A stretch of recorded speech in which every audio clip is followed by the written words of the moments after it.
Kami ay naniniwala na ang pagmamahal ni Kristo ay walang hanggan. Kaya naman, kami ay tumatanggap o nag-o-officiate ng same-sex unions bilang pagpapakilala ng pantay na respeto at dignidad sa lahat ng mga tao anuman ang kanilang sexual orientation or gender preference. Bukod dito, kami ay nagsasagawa ng open communion.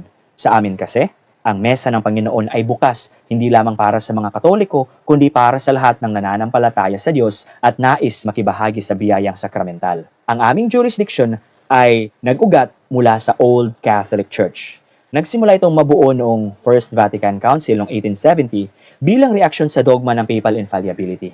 Sa paglipas ng panahon, ang Old Catholic Movement ay naging bukal sa iba't ibang progresibo at liberal na tradisyon ng Katolisismo, kabilang na ang pagkabuo ng Liberal Catholic Church nung itinatag ito ni Bishop Wedgwood, at mula rito ay naitatag ang Catholic Universalist Church. Kami ay isang progresibo at liberal na jurisdiksyon ng tradisyong Katoliko, ngunit nananatiling tapat sa mga pangunahing turo ni Kristo